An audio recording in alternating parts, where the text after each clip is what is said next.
What do I know about the Kardashians? Nothing. Why am I interested in the Kardashians? I'm not.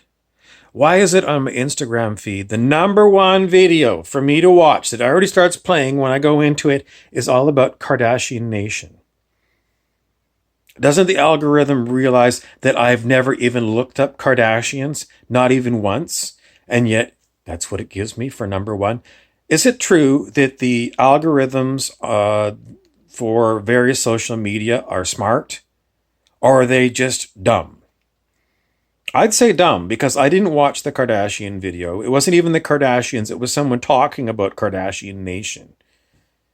I'm not interested. What am I interested in? Uh, Extraterrestrials?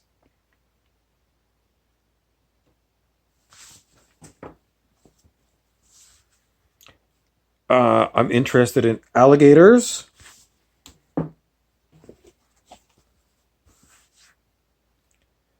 I'm interested in dirt roads. Anyway, they don't give me any of that kind of information.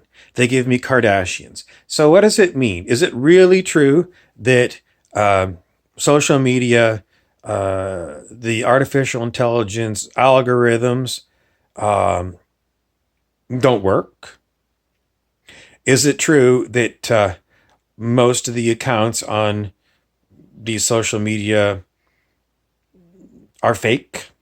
In other words, when I see somebody with, I don't know, 65,000 followers, did they fake those numbers? Did they pay someone to get the number? Um, could be. In which case, well, are you following somebody because they got so many numbers that it must be good? Or is it just faked and you got suckered in? Anyways, I think I've got maybe mm, four real followers. I had five, but I think they don't follow anymore. All the rest of them in my numbers, I never see them. They never comment, so I don't think they're real. So I don't think any of the numbers on social media about viewers or on Instagram followers or following, I don't think they're accurate. In fact, I know they're not accurate because I haven't followed nearly the number of people that they say that I follow. I haven't. So the numbers are off. So what does it mean? Um, I don't know. I don't know. It's almost hunting season.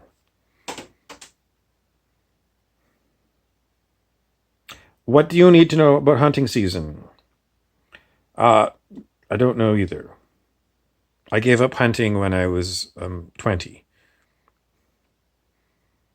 Why? Well, I never had my own gun. I was using my father's gun, and he decided he was too old to hunt, and I went away uh, out of town. And a few years later, when I came back, he had got rid of the gun, and I never saw fit to buy another one. Um, so I don't hunt anymore. I still have my hunter card from the government, but I don't hunt anymore.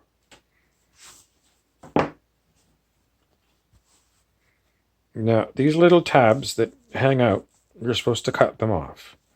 Otherwise, they cause itchiness. But if you want to know how to wash them, the problem is it's so small.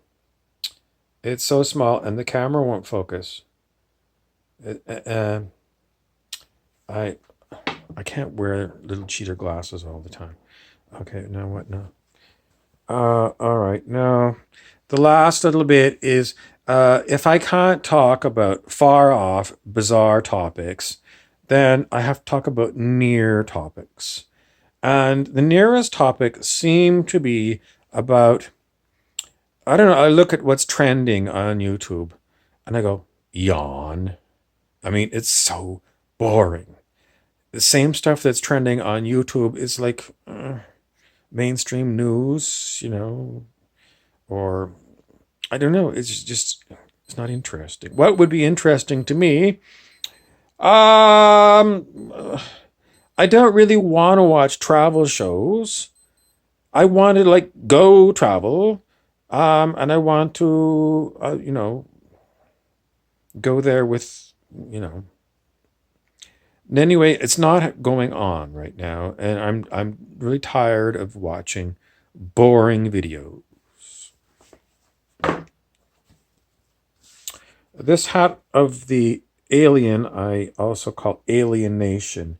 Alienation is basically the idea that uh, before we became an incarnated on planet Earth, we knew everything that was going on, and we said we're going to go to planet Earth and we're going to get a mind wipe, so we won't remember anything that happened before we became human. And it'll be that way until we have taken some really weird psychedelic drugs or we drop dead.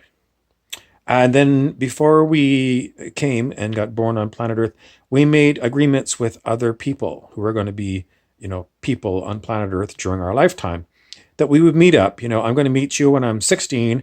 I'm going to meet somebody else when I'm 21, somebody else when I'm 66, and somebody else in the nursing home before I drop dead. And these agreements all go into place and they put it in a great computer. And what the computer does is it drops this information into our heads surreptitiously. It doesn't say, like, tomorrow you're going to go meet Joe Smith down at Dunkin' Donuts, but it kind of prompts you, we need to go for coffee. You're falling asleep. You should need to go for coffee. And we have to go out. We have to get some air. So we're going to Dunkin' Donuts. And you're going to Dunkin' Donuts, and there's no tables available, and you just want to sit there. You hear music in Dunkin' Donuts, and you want to hear the end of the song. So there's one table that has a spare seat, and you say, "Do you mind if I sit here and have my coffee?" And they say, "Sure." And next thing you know, you start talking to someone at your table, and the next thing you know, this person has become your best friend. 6 years later, it's like, we met at Dunkin' Donuts. It was just a random day. I just went down to Dunkin' Donuts, and lo and behold, you were there. I didn't know who you were. And we started talking, and now you're my best friend for 6 years. And that's how it's set up. Does it sound kooky? But this is the way it really works on planet Earth. You never know who you're going to meet is going to be your best friend for the next 6 years, or where you're going to meet them. But this is the way it works. So this is why people say before you incarnate on planet Earth, you make deals with people on the other side, or whatever that is, afterlife dimension, or an alien planet. I don't know. It's just what they say. Is it true? I don't know. Some people really believe in this soulmates and twin flame thing. Some people say you've got a higher self. I don't believe in higher self, because if there was a higher self that was in charge of me, my higher self is cuckoo. I don't really like my higher self because they put me in jams. Strawberry jam, apricot jam, melancholy jam.